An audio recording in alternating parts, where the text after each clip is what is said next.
Hi, Assalamualaikum. We go to last part for chapter 5, iaitu 5.3.3, profit and loss, gross profit, net profit and break-even price.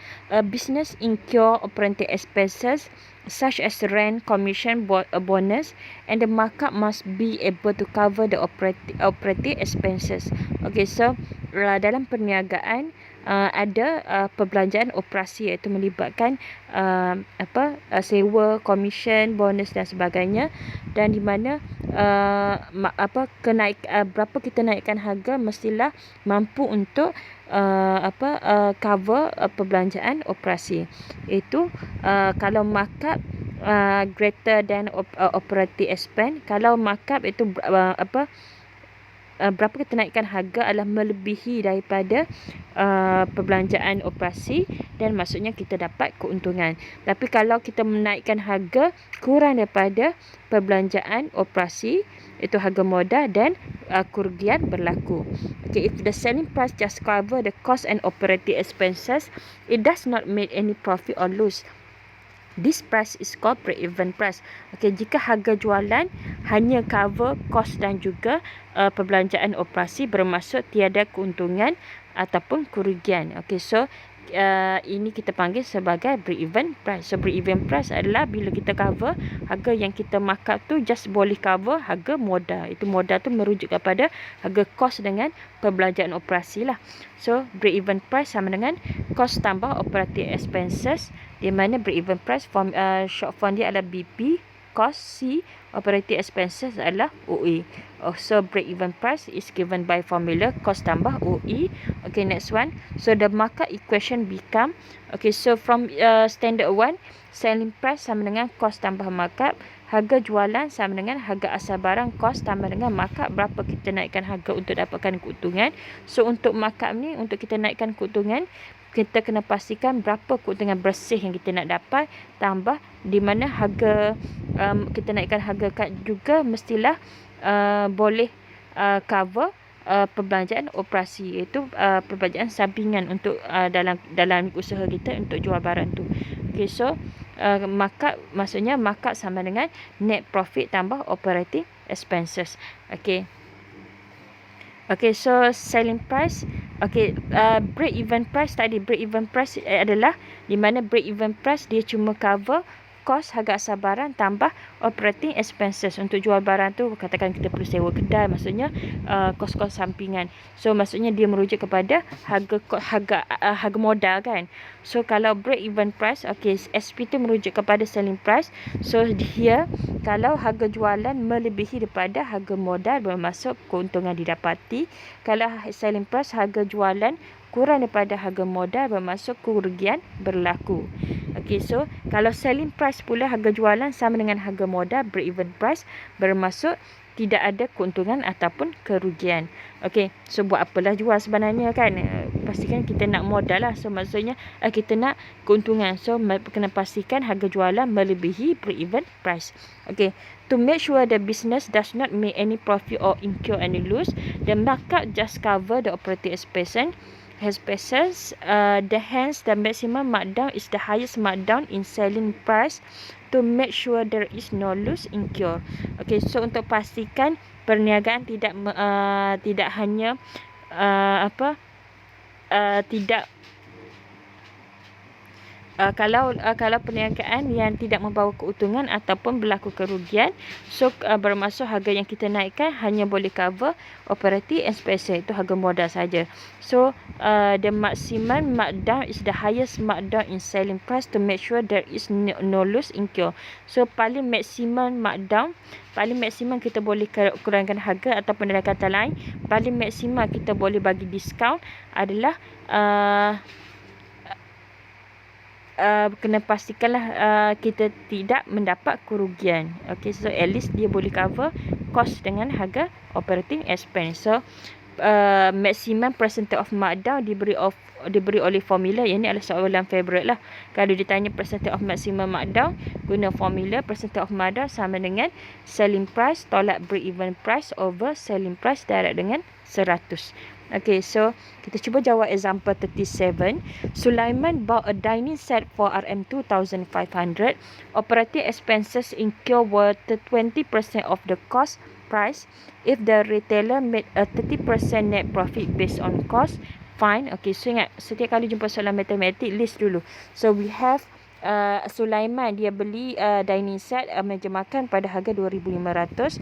So perbelanjaan operasi berlaku adalah 20% daripada harga cost price. Okey, jika Sulaiman tu pekedai tu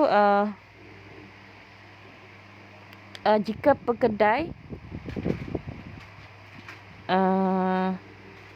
sekejap, net profit. Okey, jika pekedai membuat keuntungan 30%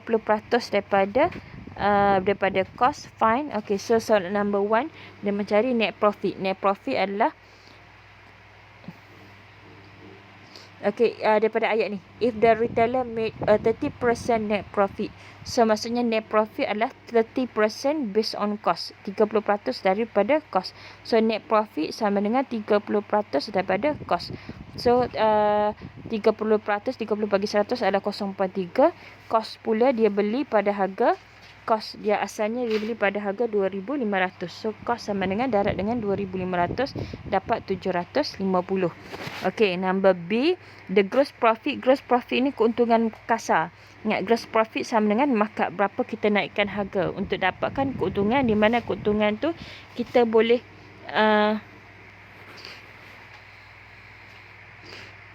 okey, nampak tak? Markup sama dengan net profit, berapa markup. Gross profit keuntungan kasar sama dengan gross profit keuntungan kasar sama dengan markup, di mana markup tu adalah sama dengan net profit tambah dengan operating expenses. Okay, so from this one, net profit from part A nilai dia 750. Untuk operating expenses pula, daripada soalan operating expenses adalah 20% daripada harga cost. So sama dengan operating expenses, patutnya tunjuk dulu, sama dengan 0.2 darat dengan cost 2,500, dapatlah 500. So 750 darat tambah dengan 500, dapat 1,250. Okay, number C, the selling price. So selling price sama dengan cost tambah markup, di mana markup sama dengan net profit tambah operating expenses. So sama dengan cost adalah 2,500, net profit daripada part A adalah 750, operating expenses daripada part B operating expenses adalah 0.2 daripada cost, iaitu 500 kan. So total akan dapat 3,750. Okay, number D, break even price. Break even price adalah harga modal lah, cost tambah dengan operating expenses. Okay, so cost adalah 2,500, operating expenses kita kira tadi 500, so 2,500 tambah 500 adalah 3,000. Okay, number E, the maximum percentage of markdown that could be offered so that there is no profit or loss. Okay, so yang ni kena formula tadi lah.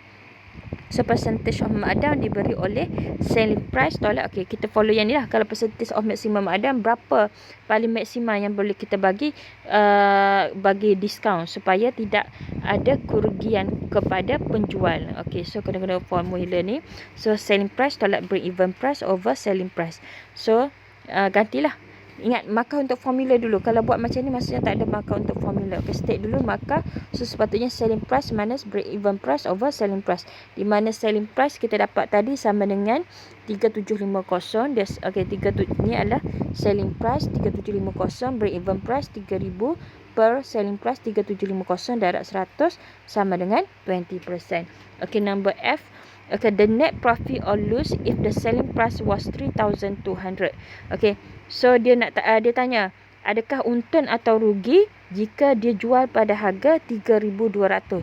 So instead dia jual pada harga 3,750, kalau dia jual 3,200, untung ke rugi? Okay, so nak tahu untung ke rugi, sentiasa compare dengan harga modal lah. So new price, kalau selling price sama dengan 3,200, bermaksud 3,200 adalah harga jualan tu adalah lebih besar daripada harga modal 3,000. So bermaksud ada keuntungan lah. So untung berapa? Sama dengan 3,200 tolak 3,000, itu untung gain profit of 200. Okay, next one, example 38. A retailer bought a sofa set of 6,500 and sold the sofa with a markup of 40% based on selling price. The operating expenses were 50% based on cost. Calculate A, the selling price. Okay, so dia cakap dia pekedai itu dia beli sofa pada harga 6,500 dan jual balik sofa dengan menaikkan harga sebanyak 40% daripada harga jualan. Okay, so perbelanjaan operasi adalah 15% daripada kos. Kira, okay, number A, selling price. So we have selling price sama dengan kos tambah markup. Oleh kerana ada soalan ni ada sebut pasal operating expenses, so markup tu kita kembangkan menjadi okay, may the follow solution dia. Okay, so mencari selling price, di mana selling price sama dengan kos tambah markup, di mana kos harga asal dia beli adalah 6,500, so ganti 6,500. Dan untuk markup pula, kita diberi percentage of markup adalah 0.4 berdasarkan selling price. So 0.4 darab dengan selling price. So boleh cari selling price lah. Selling price tolak 0.4, 1 tolak 0.4 adalah 0.6 selling price sama dengan 6,500.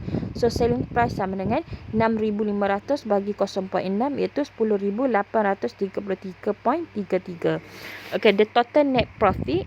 Okay, nak tahu net profit daripada mana? Kita tahu net profit kita boleh dapatkan daripada formula markup. Itu markup sama dengan net profit tambah operating expenses kan. So daripada formula, di mana sebab kita ada maklumat pasal selling price juga, kita baru jumpa daripada part A kan. So menggunakan selling price sama dengan cost tambah markup, di mana daripada markup kita boleh derive markup sama dengan net profit tambah operating expenses. Okay, so daripada situ kita boleh dapatkan term net profit. Net profit sama dengan selling price tolak cost. Net profit sama dengan sampling price tolak cost tolak operating expenses. So gantilah. So selling price daripada part A adalah 10,833.33.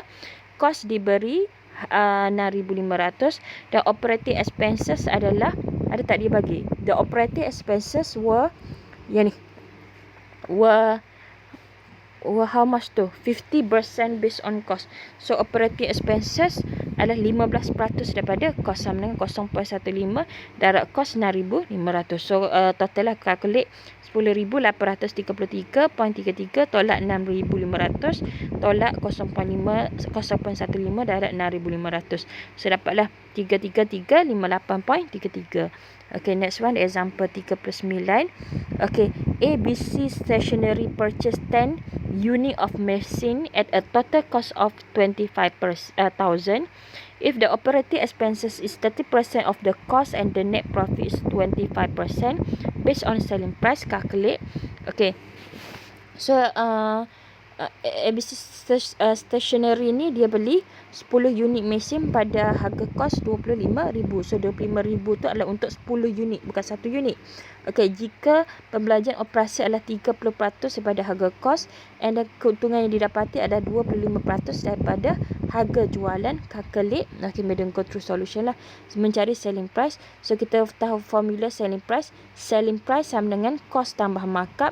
Di mana markup kita boleh expand kan. Markup sama dengan, oleh kerana ada term net profit dengan operating expense, so markup tu kita boleh extend jadi tambah net markup adalah net profit tambah operating expense. So masukkan nilai lah. So di mana cost diberi, cost dia untuk ni kita assume untuk, okay, kalau untuk satu, for each machine, maksud untuk satu unit. So kalau 10 unit 25,000, satu unit adalah 25,000 bagi dengan 10. So satu cost untuk satu unit adalah 2,500. Boleh. Darab net profit pula net price. Net profit adalah 25% daripada selling price. So 25% adalah net profit adalah 25% daripada selling price. Okey, diletak kat sini. Operating expense pula, operating expenses adalah 30% daripada cost. Operating expenses 30% daripada cost. Cost adalah cost untuk satu 2,500. So selesaikan untuk selling price lah. Satu selling price tolak 0.25 selling price adalah 0.7 selling price, sama dengan yang ni 0.3 darab 2,500 tambah dengan 2,500 adalah 3,250. So selling price sama dengan 3,250 bagi 0.75 akan dapat 4,333.33. Okay, the maximum percentage of markdown so that there is no profit or loss. Okay, so kena guna formula yang ni lah. Kalau maximum markdown sentiasa guna formula percentage of markdown sama dengan selling price tolak break even price per selling price darab dengan 100.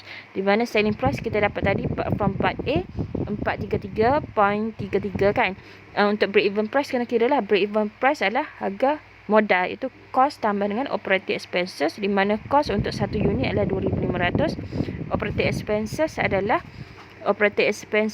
30% daripada cost, iaitu akan dapat 750.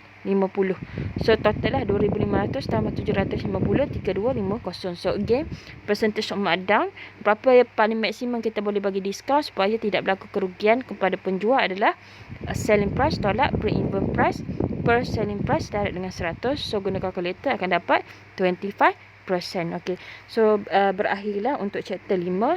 So perlu cuba baca, fahamkan sendiri, cuba kaitkan setiap step solution tu. Kena perlu cuba jawab dulu dan cuba dengar video medium.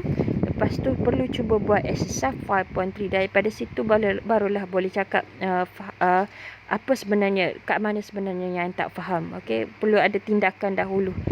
Okey, good luck untuk semua.